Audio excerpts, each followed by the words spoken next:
Good day. Before I proceed, I would like to introduce myself. So, by the way, my name is Ryzen Dagukdukan from BIT 4A FSM.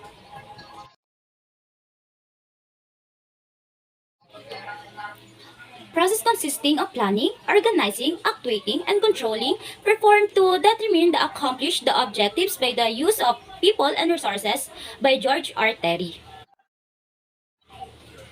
Art of Getting Things Done by Others by Mary Parker Follett. To forecast, plan, organize, command, coordinate, and control by Henry Foyal, father of the modern management. Frederick Winstone Taylor, American mechanical engineer, focused on industrial efficient through scientific techniques, refers as the father of scientific management and one of the first few management consultants in 1956 to 1915. Henry Foyal, French industrialist in 1941 to 1925. Principles of administrations to be applied in any field or organized activity. Focus and provides on top management, 14 principles management, and refers as a father of modern management. Mary Parker Follett, the American social workers and the management consultants in 1965 to 1933. Focus on the physiological behind group actions and refers as a mother of scientific management. And the last is George Elton Mayo, the Australian physiological sociologist and the organization theorist in 1980 to 1949, focused on workers' attitudes and raising productivity level. So, what are the managers? Managers are responsible for planning, organizing, leading, and controlling an organization. Managers provide remuneration and motivation to employees, increasing productivity and results.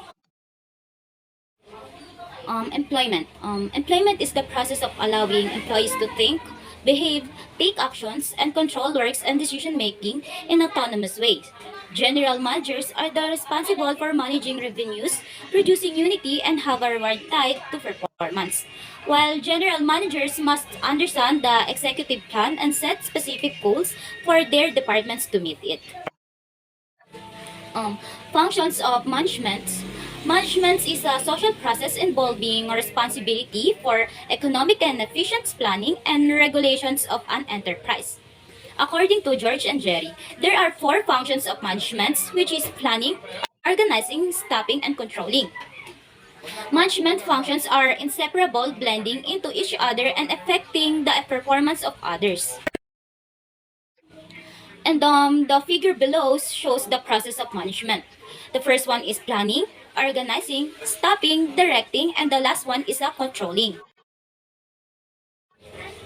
So the first one, planning is a basic functions of management that helps to ensure proper utilizations of resources and avoid functions, uncertainties, risk, and weightages. And the second one is organizing. Organizing is a process of bringing together all assets to achieve organizational goals. According to Henry Foyal, to organize a business is to provide it with everything useful or in its functions. Organizing is as a process involves identification of activities, classifications of group activities, assignment of duties, delegation of authority, and creation of responsibility. And last one is coordinating authority and responsibility relationships. So the third one is staffing. Staffing is essential for the managing an organization structure and keeping it manned. Staffing involves manpower planning, recruitment, selection, and placement of manpower, training and development, remunerations, performance appraisals, and last one is promotion and transfer. The fourth one is all about directing. Directing is a life spark of an enterprise. Setting is a motion and preparing people for work. Directing has the following elements. First one is supervisors. Supervisors is the act of watching and directing work and workers. Motivations means inspiring, simulations, or encouraging the subordinates with a zeal to work. Positive and negative, monetary, non-monetary incentives may be used for this purpose. The third one is leadership. Leadership, the process by which manager guides and influence the work of subordinates in desired directions. Communication is the last one. Is the process of passing informations, experience, opinion from the people to another. It's a bridge of understanding. And the last one is controlling. Controlling is a management evaluations for performance and controls to ensure compliance with standards. Controlling and the measuring as an organization's performance has the following steps. The first one is establishment of standards performance. Second one is measurements of actual performance. And the third, comparisons of actual performance with the standards and find the out deviations of any. And the last one is corrective action.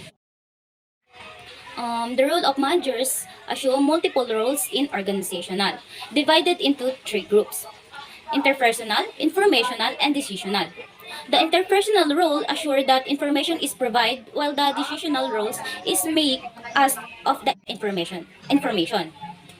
The top level manager used to license roles to gain favor and informations, while the supervisor used it to maintain the routine flow of works. The leader role defines the relationships between the manager and employees. The figure below shows the 10 managerial roles. The impersonals is a provide informational, which is figurehead, leader, and license. While the informational is a process informations. Is all about monitoring, monitoring, and spokespersons. And the last one is decisionals. Use is informations. Entrepreneur, disturbance handler, resource allocations, and negations. And the interpersonal category is all about figurehead, leader, and license. The figurehead is a manager are expected to be source of inspirations and authority, while the leader is manager provides leaderships for team, department, and the organizationals managing performance and responsibilities, while the license managers must be communicate effectively with the internal and external contact to network effectively. The informational categories is all about monitor, monitor, and spokespersons. The monitor is a manager's monitor their team's productivity and well-being, while the monitor manager is responsible for disseminating useful and information to college the team. While the spokespersons managers are the responsible for communicating information and about their organizations to others. The decisional categories is all about entrepreneur, disturbance handler, resource allocator, and last one is negotiator. Entrepreneur is a manager create and control change by solving problems and generating ideas and implementing them. While the disturbance handler is a manager is responsible for making charge when as organizations or team hits and roadblock. Resource allocator is a resource allocator allocates funding and assigns and resources. Negotiator is needed to lead team, department, or organizations to negotiation. Managerial work is a fast-paced and fragments to requiring managers to have well-formed and well-executed strategies. Good managers should possess various skills to properly implement and initiate planned activities.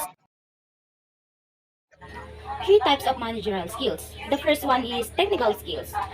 Managers must have technical skills to effectively manage their special areas, while human relationship skills enable managers to become involved and lead their groups. Conceptual skills is helps managers organize and analyze information to improve organizational performance. Coordinating departments and visions is essential for success. Manager levels and the organizational hierarchy. The two most silent perceptions of a manager are their level in organizational hierarchy and the type of department of functions for which they are responsible. The figure below shows the management levels. The top is the executive management, middle management, first line management, and rank and file employees. Employees at the middle and the first line level of the management might also have managerial responsibilities that span department as the leader of the team. Executive managers are the responsible for the organization's strategy directions, while the middle managers are the responsible for major departments and supervise lower level managers. First lines manager is a supervise employees and carry out day-to-day activities. 6 Ms of management. Managements are production and intertwined to achieve the goals and objectives. The figure below shows the 6 Ms of management. Manpower, market, machine, materials, method, and the last one is measurements. Manpower is the functional labor of people engaged in the delivery of product and services. While method is a scientific process to reach organizational goals and objectives. Machines refers to physical asset used to manage operations and processes. Material is the raw materials, consumable, and component used to ensure the product and service delivery. Market refers to the target of market, customers, or consumers. Measurements is the inspections of quality and quantity checking of product and services. Planning is a function of management. Planning is a process deciding in advance what to do and how to do it, setting objectives and developing appropriate courses of actions to achieve them. It provides a rational approach for achieving determined objectives. The importance of planning. Planning helps us plan to reduce uncertainties by providing directions. Planning provides directions. Planning provides directions for action by clearly stating goals and objectives to guide actions. Planning reduces the risk of uncertainties. Planning helps managers anticipate change and deal with the uncertainty. Planning reduces overlap and wasting activities. Planning helps to reduce overlaps and waste activities, avoid functions and misunderstanding. Planning promotes an innovations idea. Planning is the first functions of management, guiding future action to growth, the respect, and prosperity. Planning facilities and decision making. Planning helps managers make informed decisions. Planning establishment standards for controlling. Planning is the process of setting controlling goals to achieve predetermined goal. Nagre-record ako Features yan, of hindi ko planning. pwedeng i-stop Planning is to. a primary functions of management that has special features that help to define its nature and scope. Planning focuses on achieving objectives and activities to achieve them. Planning is the primary functions of management, laying the foundations for other managerial functions. Planning is pervasive. Planning is essential for all levels of Dito kami management baba and sa gilid. departments, but its scope varies. Planning continues with the new plans drawn up based on the new requirements and future conditions. Nandito, nandito. Planning is futuristic. Planning is essential for meeting functions, events effectively. Planning involves decision making, not just one goals or course of action. Planning process. Planning is a process of decision making with logical steps for managers to follow. The first one is setting objectives. Setting objectives should be clearly stated for all departments, units, and employees. Developing premises planning involves making assumptions and developing premises to meet company goals. And identifying alternative courses. The most important idea is to identify alternative courses to achieve objectives. Evaluating alternative courses is essential to achieve the objectives. And the last one is selecting an alternative. The idea of plan is the most feasible and Tingnan mo yan. profitable and with the least negative consequence. And the very last one parts of principal management is type of plants. Plants can be classified into single-use and standing plants depending on use and planning period. Single-use plan is a development for a one-time event or projects may span a week or months and include budgets, programs, and projects. Standing plan. Standing plans are used to ensure internal operations run smoothly and improve efficiency and decision making.